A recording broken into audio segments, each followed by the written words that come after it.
The following announcement has been paid for by the WZWA Network. Hey guys, how you doing? This is David Young, and you're watching the Insider's Edge podcast. Hi, everybody. This is former WWE superstar Al Snow. Nels Bennett. T.W. Anderson. Sean Oliver. My name is Eugene. And you are watching the Insider's Edge podcast. Now get on the train. Ladies and gentlemen, welcome to the Insider's Edge podcast here on the WZWA Network in conjunction with Blue Wire Hustle. I'm your host with the most on the West Coast, California in Fury. It is great to be with you all once again. I got myself a nice stiff glass of Shiraz. I'm pumped up here tonight and today with my guest here, and I'm very excited to talk to this guy because I was a big fan of NWA TNA in the early days when it was weekly pay-per-views. And I remember this guy from back then, and I always wondered more about his career later down the line. And now I get to be the one to conduct the interview. So that means I know it's going to be a fantastic source of information because I'm the host with the most. It is none other than the Messiah of the Spinebuster, David Young. How you going, my friend? I'm doing great. How are you? I'm doing great, bro. Thanks for coming on the show. Really pumped to talk to you about your career and your time in professional wrestling and everything else around it. David, first question, as per usual, every interview, I'm sure you've been asked it a million times, but I gotta keep it the same each time around. How did you become a wrestling fan when you were a young man? It's all I ever wanted to be. I remember when I was 5 and I used to tell my mom I was going to be a wrestler when I grew up. I mean, everything in my life depended on me becoming a wrestler. Like I trained in high school, I joined weightlifting classes just so I could be ready for wrestling. And I've never wanted to be anything else but a pro wrestler. That's amazing. So I guess it's like a situation where you must have either seen it on TV or seen a live event and immediately you were just hooked straight away. Yeah, well, I mean, I had the NWA in the South. So, I mean, Ricky Morton could have ran for president in '86. So, I mean, I was the biggest Rock and Roll Express fan in the world. And I became good friends with those guys later on, which was awesome. Of course. Yeah, I will be asking about them a little bit later. Well, that's cool. So in doing my research for the interview, I always have to go to everyone's Wikipedia page. And a lot of the time, Wikipedia can be wrong. So I like to just throw a few things out there to see if it's correct, because I have stepped in it a few times in the past because of how unreliable it can be. But it says August 17th, 1989, you attend a wrestling show. You're 17 years old. Your friend's working as a security guard and was asked to wrestle. You began training the next day with the Dalton, Georgia-based Mountain Wrestling Federation under Larry Santo, and you adopted the ring. That's on Wikipedia? Yeah. All of that? Yeah, it's all true. Yeah, it really is. Okay, Larry cool. Santo was awesome. Probably one of my favorite wrestlers ever. Awesome, bro. So how was, all these years now, 17 years old, all these years you've been wanting to do it, and now you're finally doing it. How did you find the experience of training? You must have been just so enthralled with it. Yeah. You know what? I would go to every training session. Like I would be like the bump dummy at the training sessions I didn't even have to go to. I was there almost 6 days a week, every night, just so I could be in that ring. Like I was obsessed. I mean, my room was just wall-to-wall posters of wrestlers, and it's all like I said, I was obsessive about it. I really was. And once it became a job, it got kind of different for me because then I didn't like talking about wrestling anymore because I saw so much of it on the road where you just get to where you're like, Jesus, I would rather have my teeth pulled than have to talk about this again. But, outside of that, I mean, it's just because I think anything that your bills depend on becomes stressful after that. Yeah, I guess that's true. Like if it's something that you really love, but then it becomes like this big stressful thing, and it's what your bread and butter is, I suppose. You know, the magic of the love of wrestling kind of goes away because it becomes a job. Well, I mean, you're not making any money when you love it. I mean, that's the thing about it is like I was in the business 13 years before I started making money. You know, TNA didn't come along until I was 13 years deep in the business. I mean, BG James used to argue with me that I was older than him because I'd been around longer than he had. So, I mean, he was constantly like, no, when I was a kid, I used to watch you. I was like, I was a kid. So it's 1989 that you start training. There's this big like blank spot that I couldn't find anything about you online. From 89 to 1994. So that's a good 5 years there. I'm guessing, do you work in Mountain Wrestling Federation at the beginning of your career, and maybe you move around to different places? What was your first 5 years in your wrestling time like? Actually, everything I did in the first 5 years was local. It was a hobby for me then. You know, I just did it on the weekends. And I worked for that Mountain Wrestling Federation for a good 3 years before I even thought about going somewhere else. I did do jobs for WCW.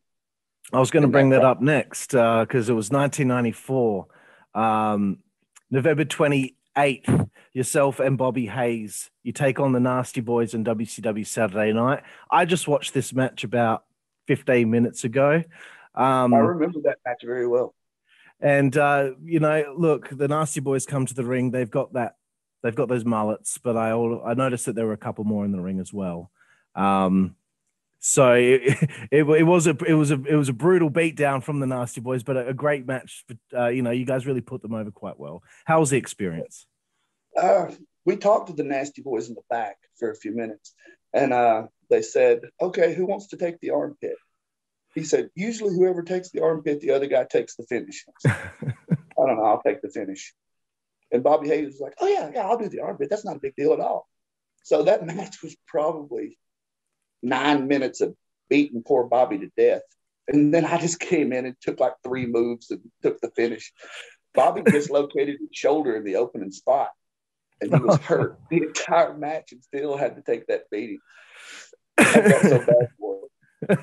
Yeah, as I was watching it, I was like, geez, Bobby's getting eaten alive here. When's David going to get in the ring? I was trying to help. I was helping him in the back, and I was like, guess you'll be taking that finish next time, huh?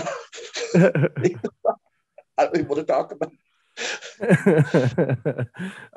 Also on the 7th of December, you take on Alex Wright in Atlanta, again on Saturday night. What was Alex like to work with then? I had fun working with Alex Wright. They made me work him twice. I think I worked him 2 or 3 times. And they told me that I was the only person he'd had a good match with at that point. So they kept putting me in there with him. But yeah, I had a lot of fun with Alex. He was always super nice. Cool. And I just thought it was important to mention every WCW was great. Like everybody always treated me good. Right after Joe Thurman got his back broken with Vader, I had a match with Vader. And I was a nervous wreck. I was scared to death. And they take me in center stage. They take me in a broom closet. And I was in there with Harley Race and Vader. And Vader would like put his hand around my neck. He said, "Okay, jump." And I jumped as high as I could. And he was like, "Yeah, you're going to take that really good. I'm going to do that twice." And I was like, shit. As we start to walk out, Harley Race grabbed me by the arm and pulled me back in the room. And he said, "Okay, this is what you really have to do." He said, "When those punches start coming in the corner," he said, "when he comes this way, you need to start moving that way." He said, "Try to get in a rhythm," because he said, "Don't put your hands up because then he's coming underneath and he'll break your ribs." I was like, shit, Harley, this is like the greatest thing ever. Thank you for telling me how to take a beating. I was like, so I'm standing at the door with the referee, and we're about to go out to the ring, and Flair comes up and stops us. And he takes Leon into the back room, and they start arguing. I could see him through this little mirror glass that was in the window, and I was like, damn it, Flair, he's already going to piss. You're going to piss him off, and this is going to be even worse. And they come out, and Vader took off his headgear, and he said, "All right, kid, good match." And I was like, oh, shit, I was really looking forward to that. And he just started laughing, slapped me inside the head, and walked away. Apparently, he told somebody he had a migraine earlier that day, and Jody was afraid he would hurt me. So Jody canceled the match, and I never worked as a babyface again. Wow, what a turn of events. I also noticed in my research, 21st of February 95, you wrestle on WCW Pro with Bob Starr as your tag team partner against Stars and Stripes, Buff Bagwell, and the Patriot. Any memories of this matchup here? I do. Bob Starr blew his knee out in the opening spot, and I had to do the entire match by myself. Wonderful. Well, guys seem to get hurt a lot when I was out there for some reason. And the 22nd of February on Saturday night, you wrestle Johnny B. Bad. He beats you with the punch to the face. Great little match there. What was it like working with Mark Mero? Very nice. Very good guy. I didn't ever have... Jim Duggan was probably my favorite person I ever wrestled in WCW. And when I walked up to talk to Duggan, he said, I'll talk to you right before the match. So before the match, he comes walking up and he said, yeah, I'm just going to job you. And I was like, oh, shit, that's pretty much what they're paying me to do. He goes, well, at least you have a good attitude about it. And I mean, that was pretty much the way the match went. You just went out there and did a song and dance for 2 or 3 minutes and then ran around the ring. But he was always a night off. I enjoyed working with him. Right, that's awesome, man. So, I mean, this is like an early stage of your career. You're 5 years in. You're getting to do this stuff with WCW. Are you hopeful that this leads to you, sticking around for a long period of time? Do they give you feedback on, if they're going to keep you around, and sign you to a contract, or was this really just, a few shots here and there? I never really thought I would get signed with those guys, but I mean, it was a good payday at the time. But Jody Hamilton, there was a long stint we did, and Jody Hamilton took all of the jobbers and had us line up outside of his office. And some guys, he would tell them, basically, he just took us in there to have a talk with us to tell us if we had a chance at the wrestling business or not. And everything he said to me was very positive. Like, he told me, like, you have a really good chance of making it in this business. He said, you need to work out, you need to stay in the gym, keep training. But, I mean, it was all just really positive. So, I mean, just with that alone, I always knew there was a chance that I could do something in the business. Awesome, bro. It's always good to get that feedback, especially from a legend such as Jody. Yeah. National Championship Wrestling is a place that you go to, which ends up becoming NWA Wildside. Obviously, this is a very important stint in your career and a lot of other guys in their careers during this time. So I wanted to bring up you having a tag team with a guy by the name of Heavy Metal Ric Savage in a team called Body Count. So you formed this team with him as it grew into NWA Wildside. What were those days like at NWA Wildside, and how did you see the company growing at that time?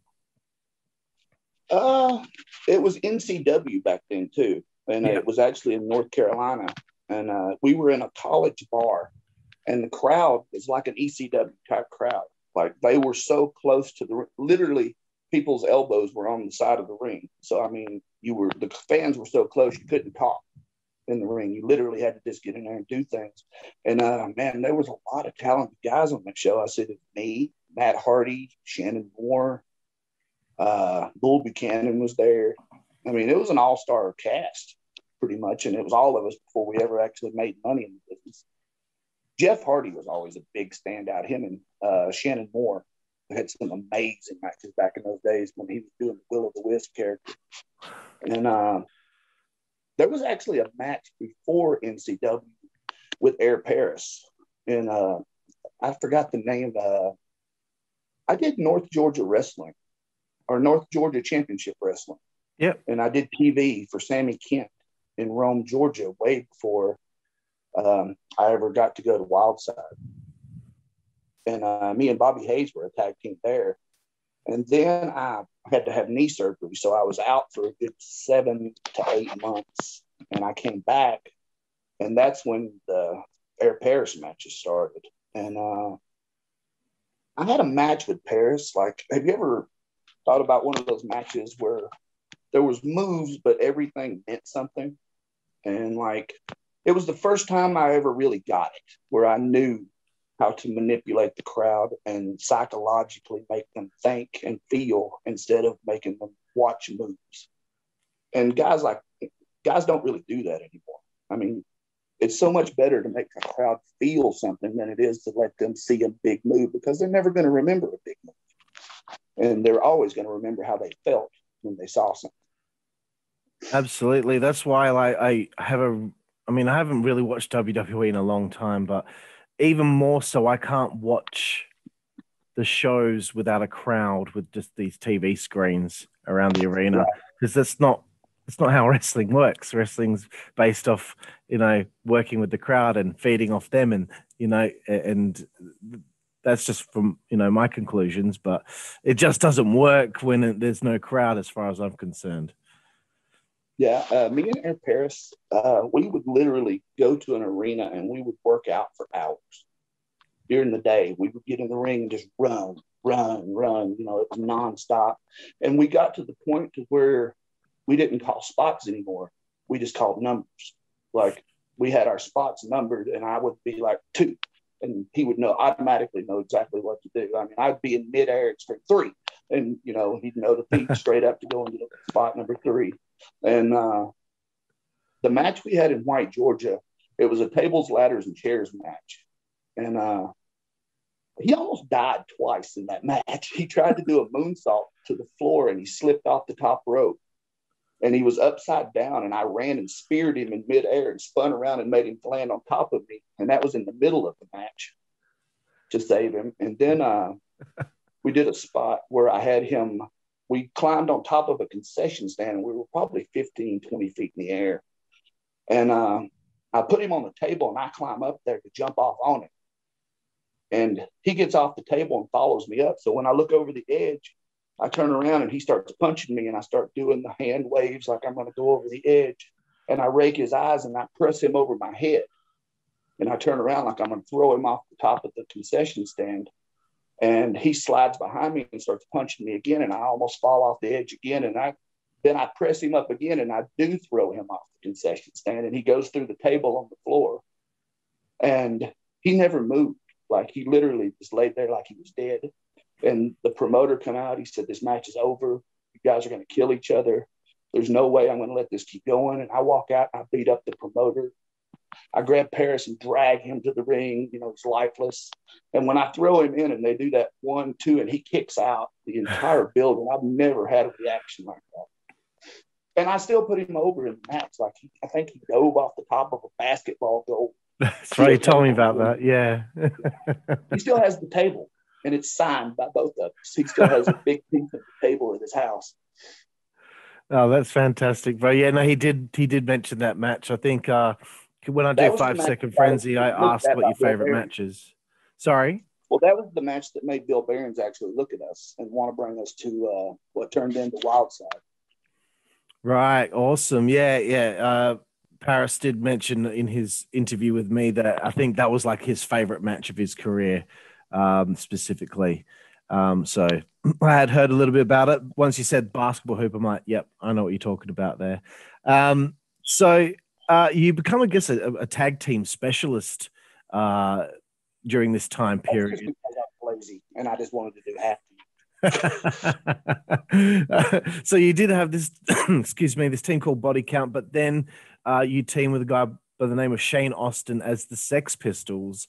Do you happen to be a fan of the band, or what was the thought? That was his idea, actually. He came up with the name, and Shane Austin was such a loose cannon. Like, he was the greatest. Like, he would go into the match, and the next thing I know, he'd have a microphone. One night, we lost a match or something, and he got a microphone and said, "We were told to do a job, and we did a job." And he threw the damn microphone into the crowd. We were fired before we ever made it to the back. Burt Prentice fired me a lot. I was fired more by Burt Prentice than any other promoter. Excellent. I'm the only person in the history of Burt Prentice's shows to show up 4 hours early and still miss the show. November 4th of this year that I'm talking about here, Austin is replaced by Rick Michaels. And that was because of the whole throwing the microphone thing. Right, yeah. Okay. And yourself and Rick Michaels become the team Bad Attitude, which is something that you stuck with for quite some time. Tell me, I've never really had anyone talk about Rick Michaels before, so please tell me a little bit about the guy and how you felt you guys gelled together as a team. As a team, we were very good. Outside the ring, we really hated each other. Like, we could not stand each other on the road. We did one trip together, and we got in a fight, and we never rode together again. We took separate cars. Even when we had the NWA World Tag Team titles, we took separate cars. Oops, looks like you might have muted yourself there.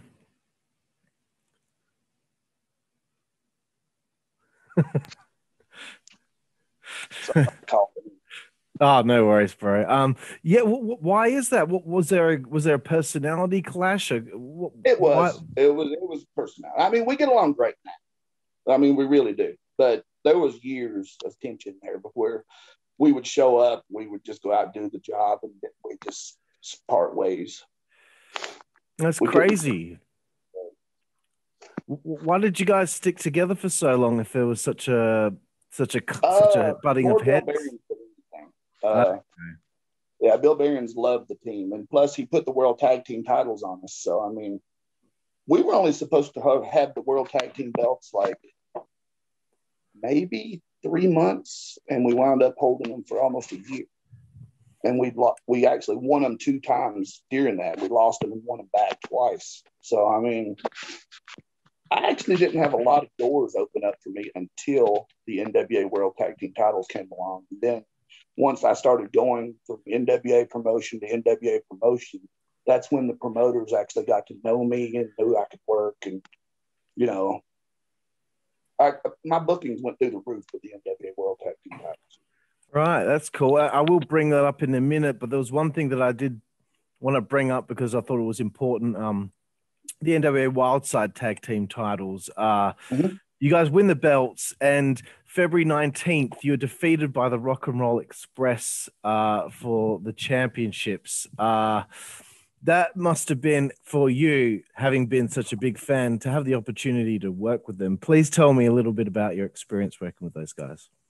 I love those guys, and I'd worked them before that. Like, I'd been on the road and worked in Tennessee and places like that with Ricky and Robert.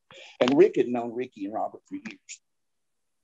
We were in the back, and we were calling the match. And Rick said, "Yeah, David's going to hit you with the Spinebuster." And Ricky goes, "I'm not taking David's Spinebuster." And he goes, "I'll give you $50 extra." And he goes, "Anyway, after you hit me with the Spinebuster." But yeah, I loved working with those two. It was awesome. That's great, bro. Come from those two guys are like amazing. Like, I don't know if you've ever done an interview with those guys, but you really need to have one. Ricky. I would love to. I would love to. Amazing stories you've ever heard in your life. I have tried to reach out before, but some people are just hard to reach. You know, I'm sure he gets a plethora of people bothering him all the time, and these days, everyone has a podcast. Everyone around the world has a wrestling podcast. So I'm sure there's so many shit podcasts out there that a lot of people are very selective with who they say yes to now. You guys reclaim the tag titles on June 17th in a 2 out of 3 falls match. You become a 3-time NWA Wildside Tag Team Champion. So, you know, and as you're saying, you're getting more bookings. Things are going really well. And something else that I noticed in my research that I thought was important to bring up was the 26th of February 2000. It's in the Georgia Dome. You're wrestling on WWF Metal or Jacked, depending on where in the country you are, and you take on Sho Funaki in a matchup there. Was this some sort of tryout? Yeah, I remember that match well. And like, I was always shocked every time I went to the WWE because of how much they gave me, because I was so used to that WCW mentality where you'd go out there and they would just, you know, butcher you the entire time you were out there. But Funaki was amazing. Like, he took the Spinebuster, he took all kinds of things from me. And very, very nice guy. So easy to work with. I think I worked Billy Gunn the next night. And Billy had like pneumonia. He was really, really sick. Right. And I always told him in TNA, I said, you know, you didn't so much hurt me in the match. It's not how hard you hit me. It's how you cussed me between spots. I said, because he would like be like, get up, you piece of shit. Come on, you sorry, no life. You're not moving fast enough. Come on, come on. I was like, I'm just saying, Billy, you hurt my damn feelings. You didn't have to hurt my body. It's funny because you can't tell that he's doing that when you watch the match back. I watched it about. No, he was doing it too. It was great. That's fantastic. So did you get any feedback from them at the time? I know this is an interesting period of time because, you know, WCW and ECW, they go under very soon after this. And it must have been interesting for a lot of you guys in, you know, the territories that you're working in, you know, at Wildside, etc. You all probably want to get a contract with a bigger company. You'll want to go to a WCW or a WWF. And now the options. Wildside was actually a developmental for WCW for a while too. Of course. So I mean, I think we lost the tag belts, the NWA World Tag Titles, to David Flair and Danny Fakir. Right. At one point. So that's right. Yeah, that's why Paris and Styles went to WCW. Yeah. Me and AJ had a lot of matches too. I had a long stint with AJ. I don't know if it was before WCW or after, but I know me and AJ a long distance for the Wildside heavyweight title. Yeah, no, it did seem like before and after that time period, you guys certainly worked with one another quite a bit. And there was one thing I wanted to bring up, which is December 22nd, 2001. AJ Styles ends up pinning Rick Michaels to win the Wildside heavyweight title. It leads to a three-way dance on March 23rd at Hardcore Hell 2002. And you take the win, you become the heavyweight champion.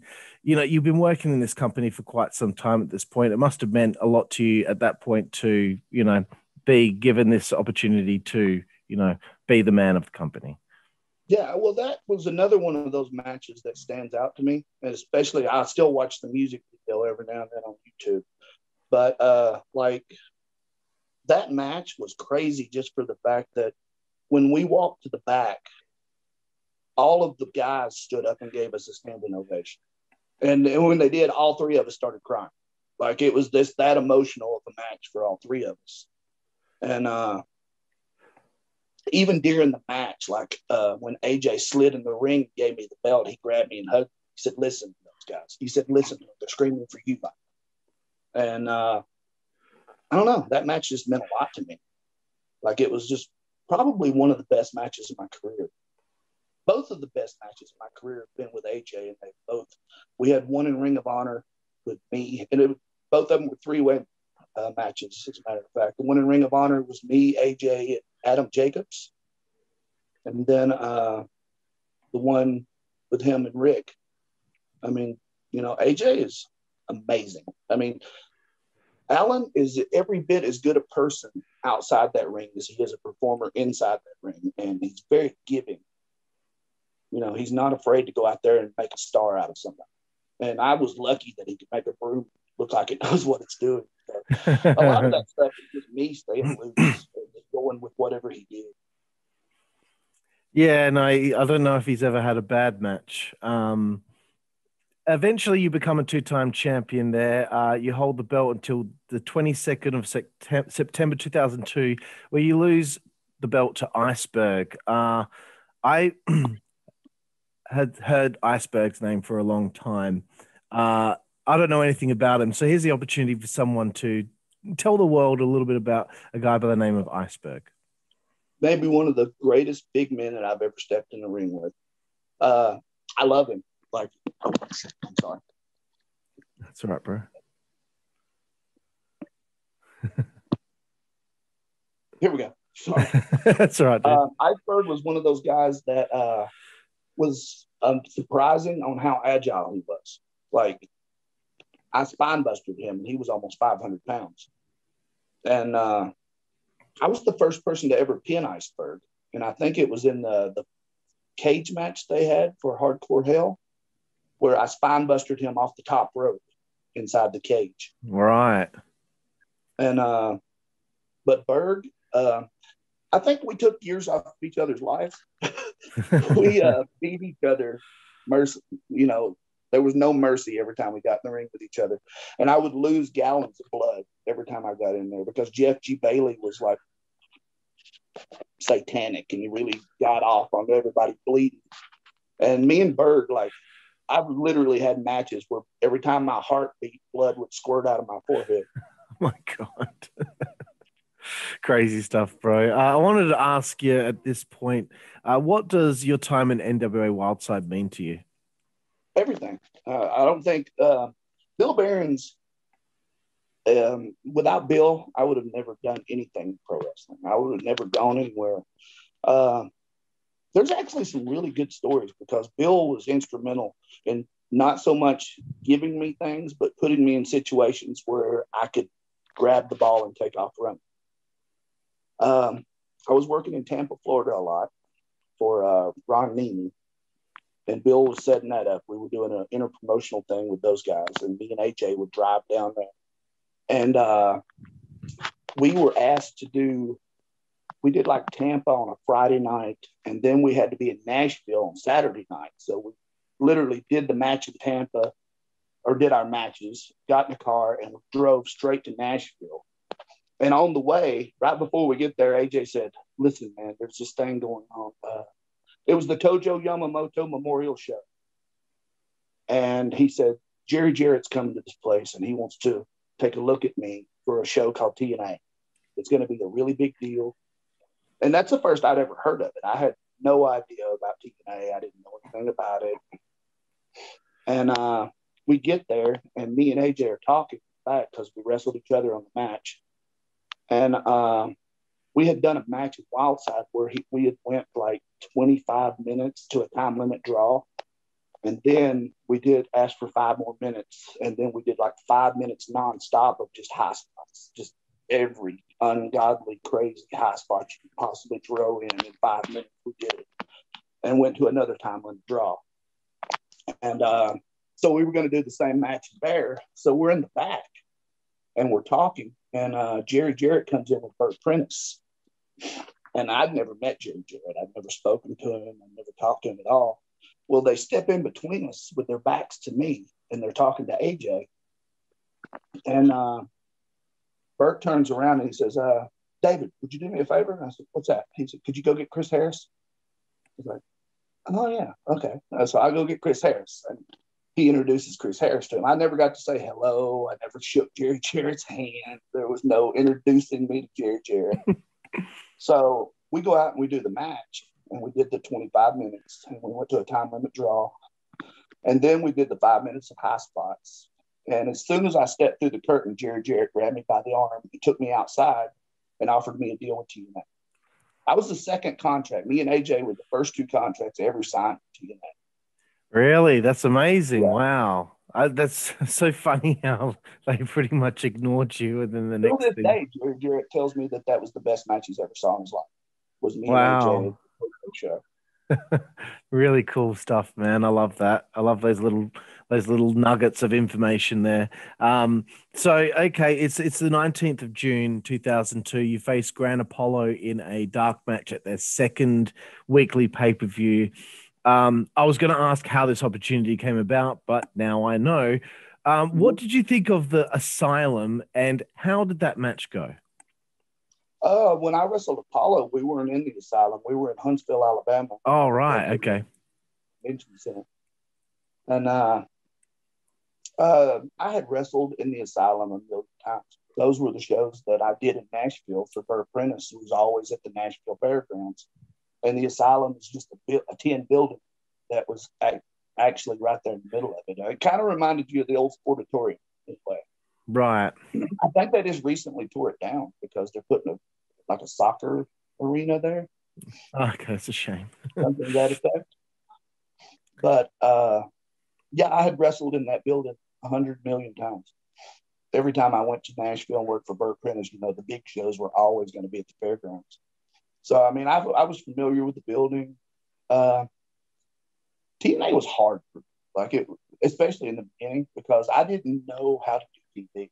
Like Wildside TV was totally different than TNA. Like TNA, you had time limits.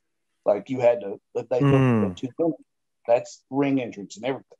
So, I mean, you had to time things down. And then there was a lot of times you'd be in the ring, you had 6 minutes or you had 8 minutes. And then when you get in the ring, the ref goes, they just took 4 minutes off your match. So that goes your offense. And you're pretty much in a squash match at this point. Yeah, Or I was going to start your heat, and then they'd say, "Oh, they just added 4 minutes to Jeff's promo." So I was going to say it must have been quite a different dynamic going from working main event length style matches to now having to stick to a certain time limit. Doing an 8, 6, 7 minute match. So that must have been quite an adjustment. Yeah, well, the only thing that was hard about TNA was there was nobody that was willing to teach you the right way to do things. Like, they figure we booked you, you should already know. So, I mean, it was basically faking it to you, mate. For me. I mean, I can't speak for the other guys. But, I mean, for me, I was just going out there and doing the best I could do with what I had. Of course. And the 3rd of July, the third pay-per-view taping, you take on AJ, who's the new X Division champion, who had won it the week before.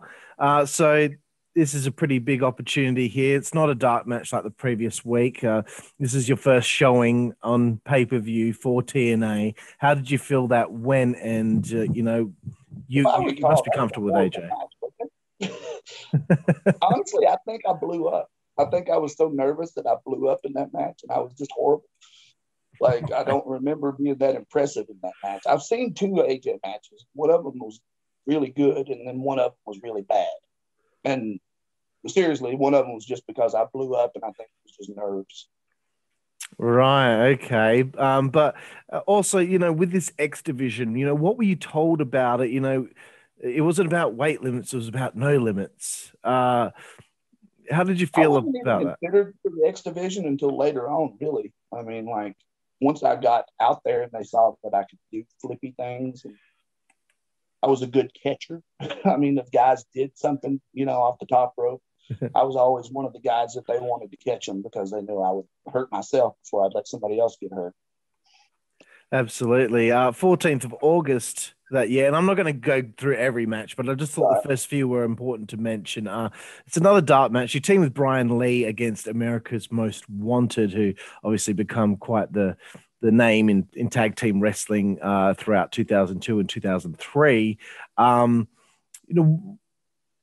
was the thought process behind this? Was it just to, get America's Most Wanted out there, or were you going to be teaming with Brian Lee going forward, or I think Brian just got out of jail, to be honest with you, and right. He came in. I don't think he was booked earlier that day until he showed up and he talked to Jeff, and then they just put the match together. I think I got in trouble for that match, and it wasn't my fault. It honestly wasn't. Really? I think we went over in time, and it was because James Storm hadn't got all of his spots in, and he refused to go home until he got them all in. And as soon as we got to the back, Jerry Jarrett was in my face, cussing me like a dog, like I did it. And I just took it. I was like, yes, sir. Yes, sir. Yes, sir. And that was about it. And then after that, I think there was a $100 fine for every minute that you went over your match or something like that. Really? Wow. Crazy. Damn it, James. October 10th, at the 15th TNA weekly pay-per-view, you get back on this. It was a few weeks there where you weren't on the pay-per-view, but you get back on TV against Sonny Siaki, and then 2 weeks later, you lose to Brian Lawler on the 16th. How did you feel you were fitting into the X Division at the time?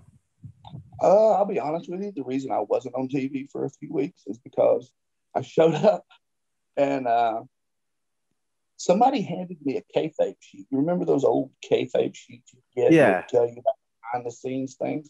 Yeah. And it literally said David Young released from TNA.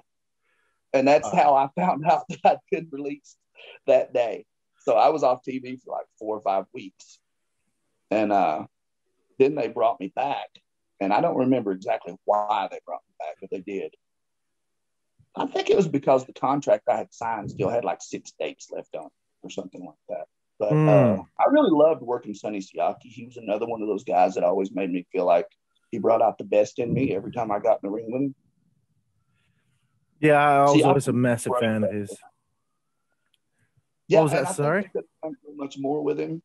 He was just stubborn. Like, he wanted more than they were willing to give, and he wasn't going to settle for that. But he could have been a really big star. I agree, 100%. So what was the backstage scene like in early, NWA TNA? Was it an exciting atmosphere? Was there a camaraderie? Was everyone thinking, we're going to definitely make this at least a viable number 2 promotion in the US? They were putting a nail in a coffin every single week. I mean, every week we'd show up and they'd be telling us, yeah, this will probably be the last show for you guys and blah, blah, blah. And, I mean, when we first started, like, they were always having money problems. Like, I think they started with like $250,000 of Jeff's money. And after that, they started looking for sponsors. And I think that's how they wound up meeting Dixie, because I think she was like a producer or something like that. I don't know exactly what Dixie did, but I mean, for TNA at the time. And I didn't even know Dixie until after she had done, invested in the company.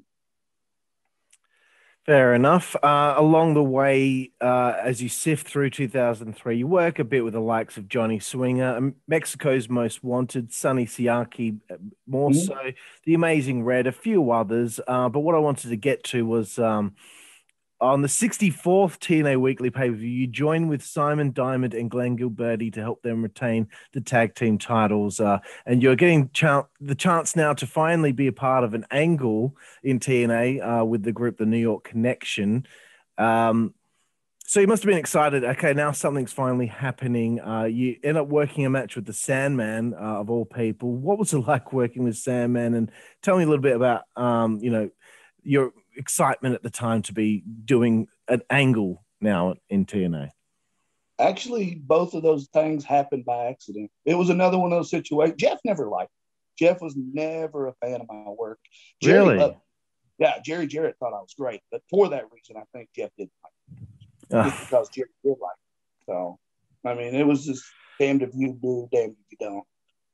But Jeff knew I could work. And he knew he could get a good match out of me with somebody. But as far as like somebody he would want to push, I was never that guy for Jeff. The thing with Simon and Glenn Gilberti, Johnny Swinger's appendix burst. And he had to have surgery. And I was the only guy there. I actually just came to the pay-per-view, and I was the only one there. They let me go out and defend the titles with him. And that worked into the thing with Glenn with the losing streak. And Dutch came up with the losing streaks. Now, Dutch Mantell fought for me a lot. Dutch fought for me when there was nothing to fight for. And Dutch was amazing. Dutch taught me a lot. Dutch was one of those guys where he actually thought I got it because I didn't have an ego. I don't give a shit if the referee pins me with an eye rake. I mean, if it makes sense, I think the referee did pin me. Mike Posey pinned me. Mike Posey, yeah. But we came up with the losing streak, and I came up with being afraid of clowns with Gilberti. And the reason I came up with that is because I knew Insane Clown Posse was coming in, and I knew everybody was going to be watching that match, but nobody wanted to wrestle. Like, all the other guys were like, I don't know. I was like, we'll do it. I'm afraid of clowns. As soon as I was afraid of clowns, Dutch is like, oh, that'll be awesome. It can be a great thing to do that. So, I mean, yeah, Dutch came up with the losing streak, which was some of the best stuff I did, and I made a lot of money on the road with that. The thing about TNA is you never made a lot of money at TNA. You actually made more or less what you would have made working at McDonald's. It was, thank God, promoters and other people like that watched the show and they were marks for it, so they paid us good money to actually come work for them. So, I mean, we stayed on the road 6 days a week doing indies, and then we just go do our TVs to keep the indies going. Yeah, you wouldn't want to go a couple minutes over your time allotment because you might not end up getting any money at all. Yeah, there were some guys that were making that low, actually. I mean, honestly, I think when I started, because they never changed my contract, I was making a lot more money than some of the other guys were. I asked you on Messenger this week, about things to bring up, and we're going to go through a few of them here. And you told me about a story of your first night on the town with the Naturals that cost you $7,000. Could you please tell me a little bit about that? Chase Stevens is the devil. I'll go ahead and say that now. I mean, literally Satan incarnate. When I would get on an airplane and I would see Chase Stevens, I would just say, "Don't worry, everybody. This plane's safe. Hell's not going to take both of us." And I'd go sit down. And I went out with Chase and the Naturals, and we got drunk. And I don't mean like drunk. I mean like blackout drunk. This bartender took a liking to me, and she would start pouring me and Chase double shots of Jaeger, and she'd take a little shot, and we were just trashed. And when we left the bar, I was too drunk to walk, so Chase let me drive. And I got in my car, and I couldn't find I-20 in Birmingham, Alabama to save myself. I kept passing it, but I couldn't find an on-ramp. So I finally found a way onto the interstate, and I thought to myself, you make yourself throw up, you can probably get some of that alcohol out of your system. Well, that's a horrible idea, because that just makes you throw up more. Over and over again. So I go out, and I might have hit the bump in the road. I don't know. I wake up, and I'm in my truck, and I raise the seat up, and I'm in a parking lot of a hotel. And I said, well, shit, I had great intentions anyway. And I start the truck, and I go to put it in reverse, and I look at the side mirror, and there's not one. I was like, oh, God. I got out, and my truck is demolished. I mean, it was brand new. There was not a speck of paint on the hood. I mean, it was just, it was destroyed. And I called the insurance company. I was like, I've had an accident. And they said, what happened? And I said, let me call you back. So I hang up, and I backtrack down the interstate, and I come back up. And apparently I had drove through about 1.5 miles of construction barrels flipping over my truck the whole way, because they were just scattered all over the interstate. And Chase Stevens is to thank for that. Yeah, just one night out with the Natural, $7,000 in damages. You also mentioned something called the Samoa Joe hockey punching incident. What's that all about? Oh, God, that almost got me fired, too. There was a lot of reasons I almost got fired at TNA, and that might have been one of the worst ones. Johnny Storm brought this game from England, and it was called hockey punching. And the whole goal in hockey punching was to walk up and just barely tap somebody in the jaw without them knowing it's coming. And you had to do it when they least expected it. Well, for some reason, and I don't remember who did it first or where everything went to hell, but me and Joe decided that we should punch each other in the face as hard as we possibly could when the other one least expected it. Like I punched him while he was peeing at the time, because the hands were full. So one night, this story goes, it's kind of long, but that's fine.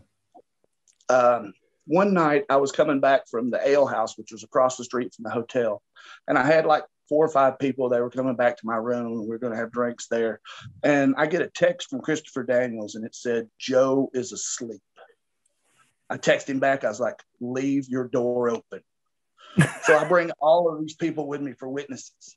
And we get there, and the door's cracked. So I open the door, and I go tiptoeing in. And I see this big mound of covers. And the next thing I know, Joe jumps out of the bathroom, and he punches me in the face, and I bounce off the TV, and I bounce off the bed, and my face goes into the carpet, and my ass is sticking up in the air. And Daniels is videotaping the whole thing from the other side of the room at night vision. It was just a horrible situation. There was nothing flattering about this for me. And everybody's laughing at me. Like 3 weeks later, I was in a gym, and Al Snow came in. And I'd never met Al Snow in my life. And he gets beside me, and he's like, David Young. He's like, Al Snow. He said, so I was in England last week watching a video of you getting punched in the face. And I was like, fuck, damn it. That's fantastic. So I went to Scott Demore, and I said, listen, nobody watches the local show we do here in Tampa. let me wrestle Joe in a singles match. I said, let me wrestle Joe in a singles match. I'm going to hide beside the ramp, and I'm going to jump up and punch him in the face as hard as I can as he's coming down the ramp without him knowing. Now, this sounds fucking brilliant while I'm telling the story, but no, this is a horrible idea. So I go out, me, Elix Skipper, and Simon Diamond, we go out to the ring, and Elix is excited because he's watched me get ridiculed for weeks. So I hide beside the ramp. Joe's music's playing, and as he's walking down, I jump up, and when I punch him, I missed his jaw, and I hit him right here in the eye. And as soon as I hit him, his eye started swelling. And he hyperextends his knee and tore a ligament in his knee. Oh, dude. And he pissed. I mean, Morgan Freeman should have popped up and said, at this moment, Dave knew he fucked up. Joe's tried to get to me, and Elix and Simon are hitting Joe on the floor, beating him up. And Joe's just trying to fight through them to get to me. And he gets to me and he starts punching me. And I roll into the ring. And as I come up on my knees, he comes running and he kicks me in the chest as hard as he can. And he hits the ropes and he kicks me in the chest again. And I do a little backflip and come up at the corner. And he ran in and he hit forearm me in the face as hard as he could. And when he hit me in the face, I started laughing. And I said, "Are you done, Joe?" I was like, "I punched you on national television. There's nothing you're going to do that's going to make this go away." And he stopped for a second. He just goes, "Okay, I'm playing now." And that was it. That was it. That was the extent of it. Now, when I got to the back, all hell broke loose, of course, because I had crippled Joe and he had to go to the hospital. And I almost got fired for that. And if DeMore hadn't stepped up and actually took the blame for that, I literally would have been gone that day. That's amazing. That's so into hockey punching, by the way. There was never another hockey punching incident after that. Brilliant, bro. Love it. You also promised me that you're going to tell me some drunken Air Paris stories. Is there anything you can share? Oh, God, there's so many. Air Paris used to be a wart on the cock of pro wrestling. Oh, my God. To be the great guy that he is now is so much better than what he used to be. I used to have to babysit him everywhere we went. There was one night, God, I hope his kids never see this. We went to this house, and we went to these girls' house, and we were drunk, and Paris was really drunk. He was really drunk when I found him. And I don't even know how I found him. I think I literally just went to somebody's house and he was there, and then I was just stuck with him for the rest of the trip. And we get in there and the girls go to bed and he's like, "Oh, wait a minute. They're not going to be with us?" I'm like, "No, we're just going to spend the night." And he goes, "Well, fuck that." He said, "I'm stealing their food." And he goes and starts pulling all of their damn canned goods out of the cabinet, throwing it in trash bags. And I'm fighting him, trying to get him out of the kitchen. He goes, "Well, I'm taking the TV." And he goes and unhooks their TV and starts out the door with it. We had to fight him to get the TV back in. And we get him in the truck and he's throwing beer bottles at their house, cussing them. So we never got to stay there again, ever. Oh, we stopped at Waffle House to try to sober him up. And this guy and girl are arguing on the other side of the bar, of the Waffle House. And the girl starts crying and she gets up and starts walking out. And as she's walking by, Frank's like, "Hey, girl, hey, don't cry. Come sit with me. I won't make you cry." And she goes out the door. And then the guy gets up. He starts walking towards us. And he's a small guy. And he's wearing a spandex shirt. And Frank's like, "You ought to try to grow some arms for that shirt, pussy." Oh, And when gosh. he says that, Lance Dreamer's like, "Please, Frank, don't do this, man. Please don't do this." He goes, "What's he going to do? Dave's here."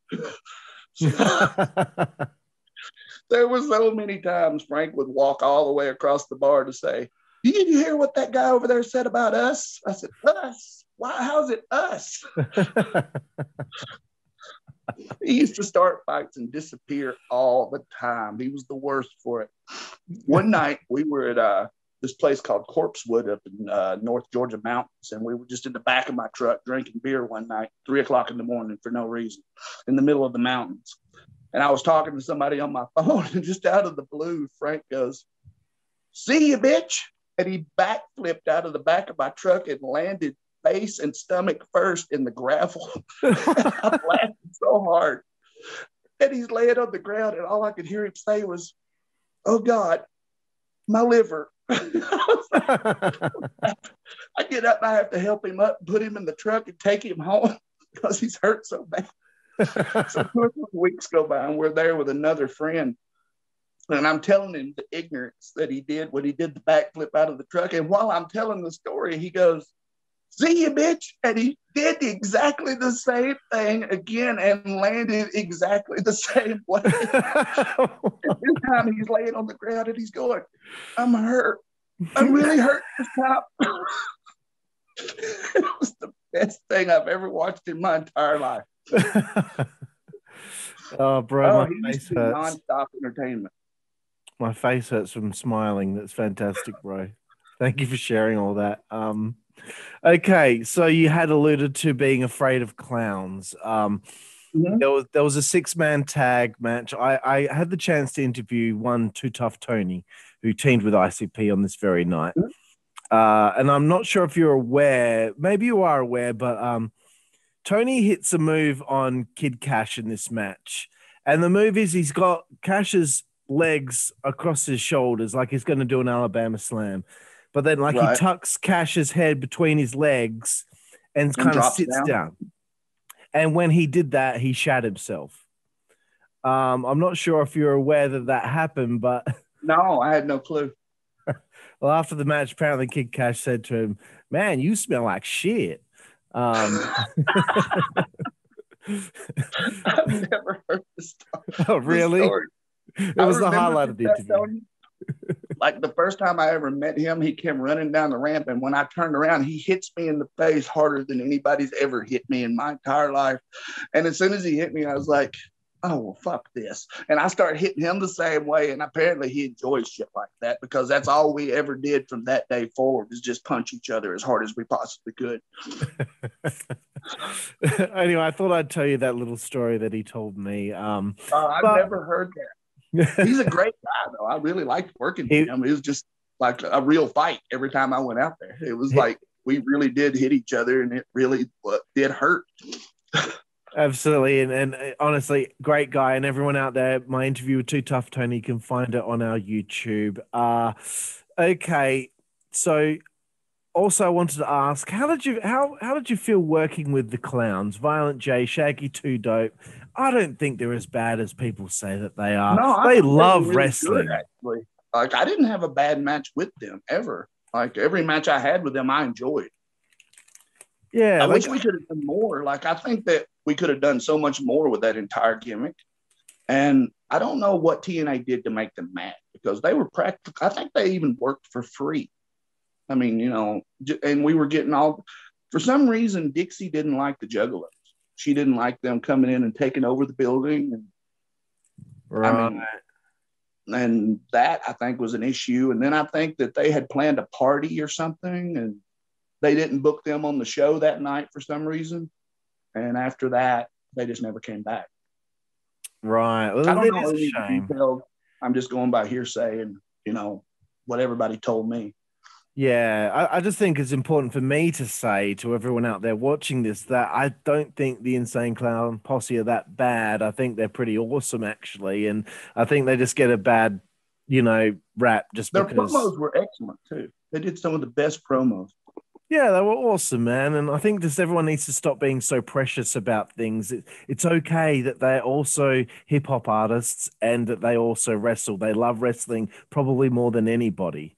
Let's be honest, there's wrestling. Everybody's something else now.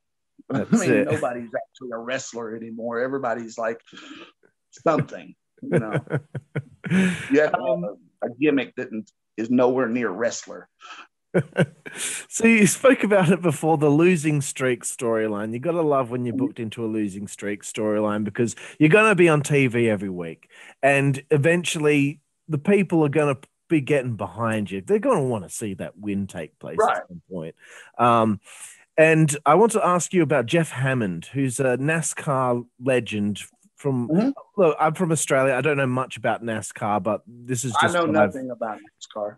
I know Jeff Hammond. That's about as good as it gets. Okay. But you end up wrestling him. You end up wrestling him. Yeah. What was that situation like for you working with someone who? It was a build-up match just to get Jeff over for Matt Bentley. I think Matt Bentley was going to work him on a pay-per-view. Right. Okay. So it was just leading to something there. Okay. Right. Cool. And it was one of those things where I got in the ring with him earlier that day, and I walked through things with him, and I just told him, I was like, you know what, man, if you're going to hit me, just hit me right between the eyes and hit me as hard as you possibly can. I said, I would rather you look like you're really hurting me on TV than to look bad. So, I mean, that's what he did. You know, as soon as he was on top of me and he started throwing punches, every punch was actually a real punch. Right. Best way to go about it. Oh, I mean, on TV, I mean, hell, anybody can hit you hard. You get so used to it, you don't even think about it anymore. Yeah. So I know at some stage TNA turned into a 6-sided ring from the 4. Mm-hmm. How did you feel adapting to the 6-sided ring? I know a lot of guys kind of had a hard time adapting to it. Yeah, it was different just because the corners were like kind of angled out. So it was hard to jump into a corner and do a spot. It was actually easier to jump in the middle of a rope than it was to jump in a corner. But I liked it. I felt like I had to cut the ring in half. It was a lot like working in a WWE ring, because, I mean, that's exactly the way I would work in a WWE ring, is I would cut the ring in half and run half of the ring instead of having to do an entire lap all the way back and forth. So you just work from the middle and work your way out to the ropes from the middle instead of actually, you know, pushing somebody all the way into the ropes and shooting them off. Right. Interesting. I never really looked at it or thought about it that way. That's interesting. Yeah. So the Diamonds in the Rough, Simon Diamond and Primetime Elix Skipper, you guys are put together here. It's a cool little team that's going on there. And I'm starting to see a theme here. You work with ICP now. You're working with White Sox catcher AJ Pierzynski. So it happens again. You know, you seem to you've worked with a NASCAR guy as well. So now again, a guy from outside is coming in. You're working that angle there, which leads to the base brawl at Turning Point 2006 on December 11th. I enjoyed that base brawl match. Actually, I had a really good time with it. Yeah, I watched it earlier tonight. Good to see Dale Torborg back out there after a few years from, being in WCW. But, yeah. Great guy. And you got to have Bobby the Brain Heenan on commentary for one of your matches. That's pretty special. Yeah. Yeah, he was great, too. That base brawl match was all Simon Diamond. I mean, because Pat is like an encyclopedia of baseball. So, I mean, he knew everything there was to know about AJ Pierzynski and everywhere he'd ever been and everything he'd ever done. So, I mean, Pat was just perfect to do the promos for that. The entire Diamonds in the Rough was all Pat's idea. Like, they weren't doing anything with me and they weren't doing anything with Elix. So Pat came up with the idea to put us together and put us with him. Yeah, it was a good idea, and, better to have people doing something than just, doing nothing. And I thought that the group was really good, and it seemed like every step of the way, though, the Diamonds in the Rough never got to that next stage. They never got those wins that were necessary. But as you said earlier, you don't care about wins and losses and all that. There was a lot of politics involved right. with all of that. So that Jeff again. Like, they were going to give us a title shot. And this was actually when I asked for my release, and they released us both, me and Elix, at the same time. But Hermie Sadler had started running his own shows, and he was doing all the TNA house shows at the time. And we were going to get a title shot, and we had actually just beat Daniels and AJ in a tag match where they were the number one contenders, and we beat them, so we were going to get a shot at the tag belts. So the day we were going to do the tag match, I come in, I look at the board, and we're not wrestling the tag champs. We're wrestling Shark Boy and Chase Stevens. Andy Douglas had been fired that day for some reason. And it was Shark Boy and Chase Stevens, which had never been a tag team ever, and we were losing. So I was like, what fresh hell is this? So I go walking out. Like, at that point, TNA had gotten to the point to where I'd be walking through the airport with my bag, and it would feel like I was going to the dentist. Right. It was just miserable every time I had to go do TV because I knew there was going to be some kind of political bullshit that I'd have to jump hoops through. And I'm a horrible politician. I'm a worse politician than I am an actor. And I have a great Sting story for acting too while I'm thinking about it. But nonetheless, I go find Simon Diamond. He was the agent on the match. And I said, so what's going on? And he goes, I need you to go get Elix. We need to talk. So I go get Elix, and he pulls us off by ourselves to a corner. And he said, you're both going to get pinned same time by Shark Boy's finish. And I was like, no, fuck that. I said, we're not doing it. I said, go tell Jeff, I'll take the pin. There's no way I'm letting Dean pin us both. And he said, no. He said, I was told to tell you specifically, David, that if you don't like your new finishes in this company, maybe you should tell Elix to stop asking Jeff for a raise. What the fuck? So after that, I called Hermie, and Hermie Sadler told us that if we would ask for our release, that he would give us a year of work every week for a year. And I went and asked for my release, and Hermie was a man of his word. He gave us every week for a year, and he paid us exactly what we made at TNA. So, I mean, that was why we left TNA, and I never went back after that. Right. Just seems crazy to me that Jeff just didn't like you for some reason. You seem like a very nice man, so I don't understand what the deal is. I don't know. Like I said, I'm a horrible politician, so. So you did just mention something about Sting and acting. Did you want to elaborate on that? They did a movie on Sting, and it was a religious movie. Yeah. And one day I was coming into the asylum. I had my bag. And as I'm walking through, Terry Taylor grabs me and says, come with me now. And I still had my bag. And he pushes me in this room, and I'm in front of a green screen. I'm just looking around, and there's 4 people sitting at a table. And one of them, and I still have my bag. And one of them says, could you say, I'll get the car? And I said, okay, I'll get and they said, next. So I walk out, and I'm like, what the hell was that? And I said, oh, they're auditioning for a Sting movie. I said, that was an audition? So I made it a point to watch the Sting movie. And may I say, if you get a chance to watch this, Sting could not play Sting in a movie about Sting, and I was not allowed to say, I'll get the car. Fantastic. So that was the end of my acting career at that point. Wicked, bro, wicked. Oh, man. Okay, so you and Elix both leave TNA. You spend 5 years strong in the company. Looking back, I know some things happened that you weren't happy with, but what do you miss most about that time period? The guys, all the guys in the back. I mean, just the stupid stuff. I mean, that hockey punching thing. I mean, that was just a drop in the bucket of some of the ignorance that we do on the road. Especially me and Joe. We had a prank war at one time. One time he was asleep, and I put a construction paper over his hotel room door that said big gay party. It had condoms hanging all over it. I mean, there was always something going on.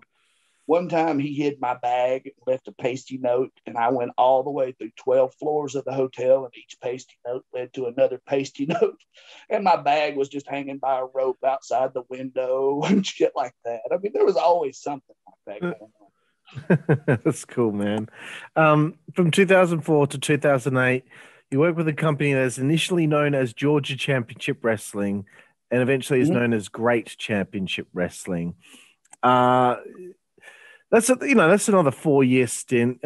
Please tell me a little bit about, your time at that company. This rich family started that show, and they were paying all of us really well.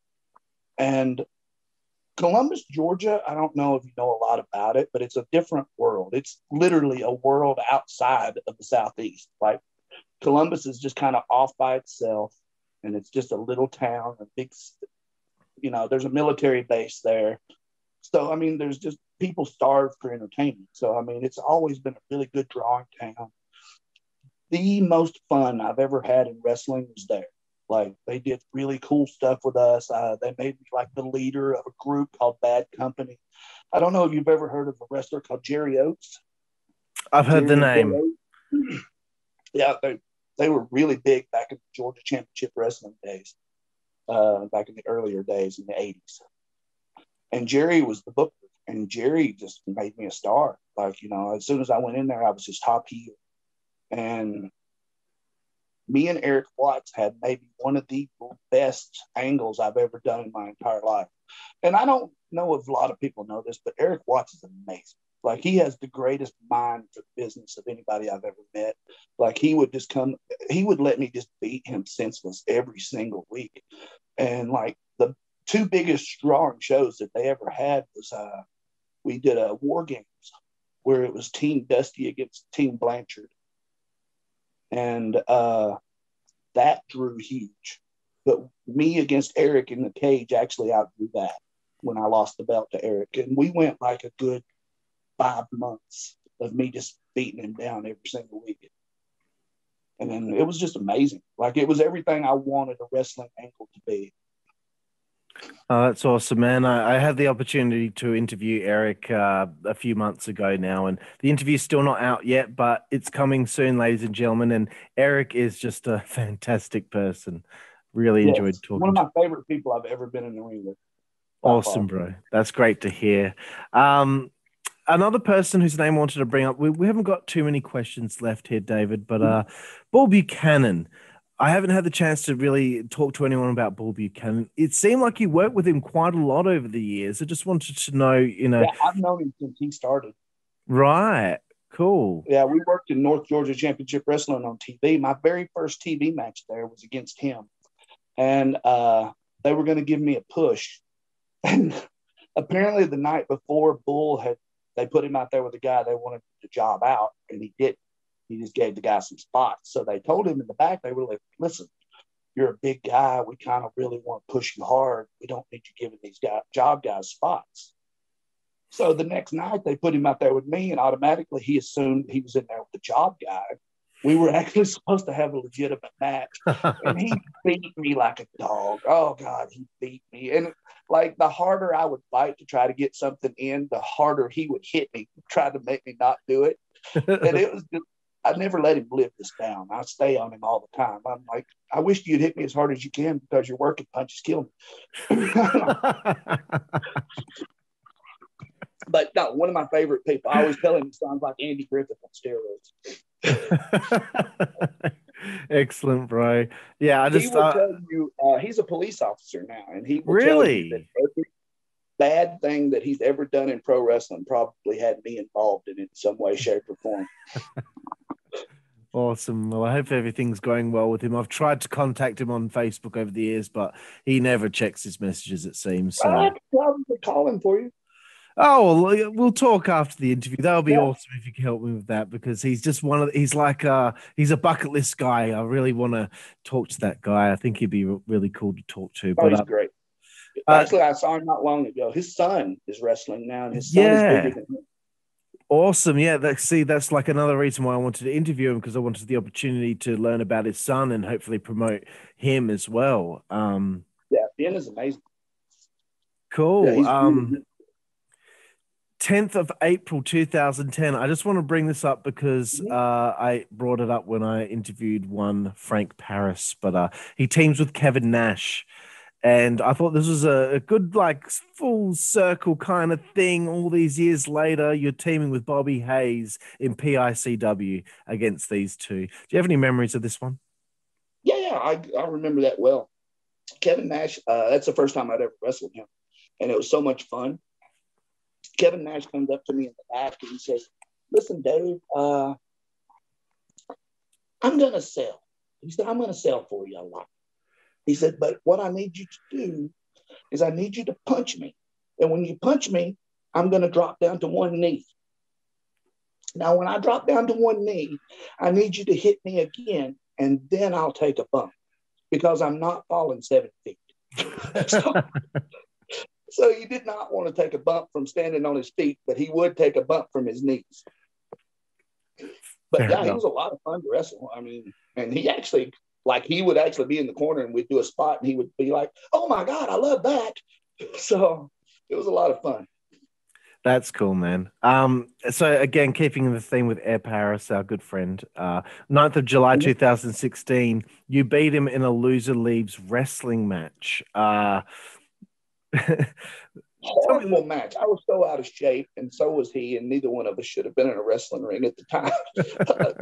Frank gets these ideas, and I literally now I tell people, I said, if you see me in a wrestling match, please help because I'm in a fight. I said, don't make me get out there and take it. I said, I would shatter like glass if I took a bump right now. And Frank gets these ideas. He literally will call me sometimes. He's like, come up with this idea. I think we need to work one more match. I'm like, no, it's a horrible idea before you even bring it up. I don't even want to hear it. And then he'll go through 6 weeks of telling me what we're going to do, and I'll fight it every step of the way. And then the day of the show, there I am, like an idiot. Brilliant. He kind of had the same sentiments in his interview. So in my research, this is what I've read. If it's wrong, let me know. But 28th of December 2019, at a show called Anarchy December to Remember, apparently you wrestled a guy by the name of Adrian Hawkins. Is that true? And was this your last match? It was. And the reason it was my last match is because, once again, I was just so out of shape and I shouldn't have been in the ring. Like, my knee is like bone on bone, and I just can't go like I used to. And I don't want to be that guy that's one of the old guys just sitting in the dressing room and people feel sorry for him. You know, I would rather just watch the shows from afar. I don't go to wrestling shows very much anymore. I do like to go visit the guys and hang out in the back, but I could care less about being in the ring. Okay, so that there was actually a match before that with Paris, and I don't know the name of the show. It was in Rome, Georgia, and it was a huge show, and it had the Young Bucks involved in the match. It was me and Rick Michaels against Air Paris and James Storm. And that match was excellent. We tore the house down on that one in a tag match. Yeah, no, that's Superstars of Wrestling 4 in Rome, Georgia at the Coosa Valley Fairgrounds. Yeah, that's cool. I think it was in the Rome Forum. Sorry? That was in the Rome Forum, I think. All right, okay. Well, the internet lies once again. So, I mean, now you've answered my next question was, will David Young wrestle again? Would there be any scenario that you would do any, maybe there's a battle royal, maybe? If I did, I would do it with Frank. That would be the only way I would do it. I wrestled my son-in-law at Anarchy too. My son-in-law actually just got signed by WWE, Anthony Henry. Oh, okay, cool. Actually, he just debuted on NXT last week, and they changed his name. Asher Hall, I think. Okay. Yeah. Well, everyone out there, now you know. David Young's nephew is my son-in-law. Son-in-law is now in NXT. That's awesome, bro. Well, good to see that the bloodline continues in the wrestling business. Do you have any regrets from your time in professional wrestling? No, I've done so many fun things, man. I mean, there was things you didn't even get to bring up. Like after I left TNA, I actually started doing motion caption for all the WWE video games. Oh, really? So I did that for a good 4 or 5 years. And it was me, Chase Stevens, Mike Taylor, Mike Mondo, Bull Buchanan, Tracy Taylor. Man, I did a lot of the WWE video games. Really? What was that experience like doing that? I got hurt more doing that than I ever did wrestling because, I mean, you have to do every single move. Like, you're wearing the sensor suit, but, I mean, they have a full-scale ring, and they have, like, it took us a while. Like, when we first got there, we just didn't care. We were actually getting there doing full bumps, and we didn't know that we could actually put a mat down and fall on that and shit like that. I mean, you could throw pads down and not have to actually land on the ring. Of course, yeah. So we beat each other to death the first couple of years. But after that, I mean, it was a fun job. It was so much fun. Like, we would literally do scaffold stuff, and we had to put up like the Hell in the Cell stuff, we had scaffolding. We actually had to do bumps off of that onto pads on the floor. Really? That So is insane. Yeah, they need you. Like if somebody gets power bombed off the top of the cage, I really had to power bomb Mike Mondo off the top of the cage. Oh my God. And it was off of a scaffold onto the concrete with just a mat to catch him. Yeah. And yeah, they need the motion as you fall. So, I mean, you have to actually do it. That is crazy. I interviewed Lash LaRue recently, and he did that stuff for WCW for WCW Mayhem, the video game in the late 90s, early 2000s. And he had a situation where he had to jump off the top rope to the outside through a table with no one on it. But he had to do that, but they wanted to pad underneath the table. So they had a lot of padding on there, but they had a lot of other junk that they put underneath the padding. And for some reason, someone thought it was smart to put a car door underneath all that. So when Lash lands, his 2 front teeth get knocked out because they hit the car door. Oh, that sucks. That's like my nightmare is anything to do with teeth hitting something. No, thank you. Those ECW days back when the show, I told you, like the place was like ECW. Yeah. These 3 teeth right here were shattered like glass. Like I got hit in the face with a chair. And as I was coming through the ropes, the guy just slung it and it just went beeline straight into my teeth. Oh, man, that sucks. So I had to get all the teeth capped. David Young, is there anything that you would like to plug at this stage? You know, do you have a Twitter? Do you have any social media thing going on? What's going on? Facebook is about the only thing I have, and I just go on there to make myself laugh. You know, like I want to dabble with stand-up comedy now. That's kind of my thing. That's going to support my entertainment habit.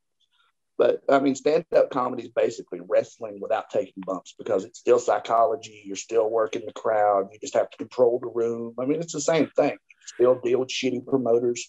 I mean, it's wrestling. It's just, you know, no bumps. Absolutely, bro. And, you know, everyone out there, keep your eye out. You never know. David Young might be at a comedy store near you.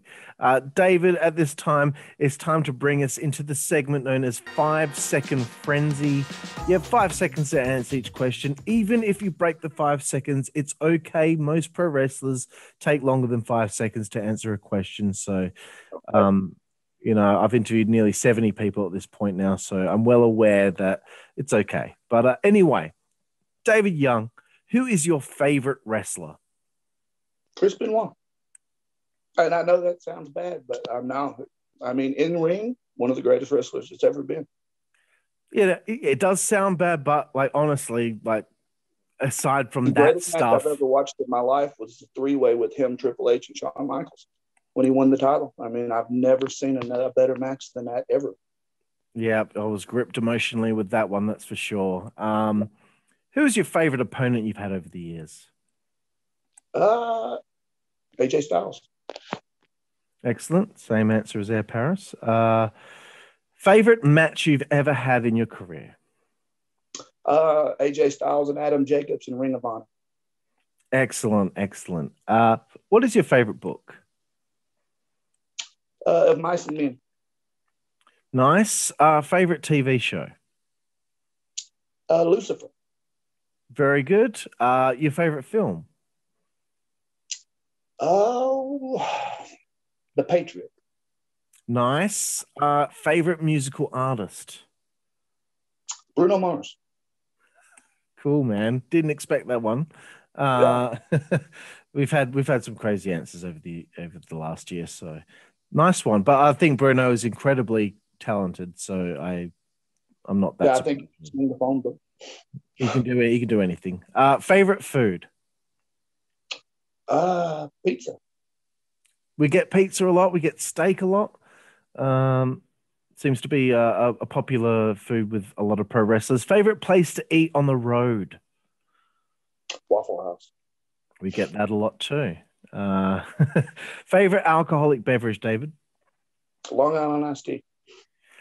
That's some hardcore stuff right there. 2 to go, David Young. What is your favorite female body part? Eyes. We've had eyes. We've had a lot of interesting answers over the years, but that's a good one. And favorite curse word is the final one. Fuck. Well, that's a very popular one too, obviously. Yeah, I'm a wordsmith with it. I can work it into any situation. Well, David Young, I really want to thank you for your time on the show here. It really means a lot to me to have had this opportunity to talk to you about you and your career in professional wrestling. And I just, I say this a lot, but it rings true, and it means a lot to me to be able to say it. I live in the most isolated city in the world. And even you were surprised that someone from Perth, Western Australia knew who David Young and Air Paris were. But I do know who you both are. And that goes to show how far it reaches. If I'm the most isolated city in the world and I appreciate you and what you've done in your wrestling career, then I think that's something that I need to let you know. So I just wanted to tell you that. Thank you so much, man. It really means a lot. No it always problem, shocks sir. me when anybody knows who I am. It's not just you. I mean, if anybody here knows who I am, I'm like, really? Me of all people? Well, bro, you're a hell of a wrestler and a hell of a spinebuster, bro. Gotta say it. And again, I appreciate your time tonight, sir. And thank you again. No, thank you for having me. Thank you, David Young, and thank you everyone out there for watching the Insider's Edge podcast here on the WZWA Network in conjunction with Blue Wire Hustle. I'm your host with the most on the West Coast, Karlifornia in Fury, and we will see you next time. Thank you.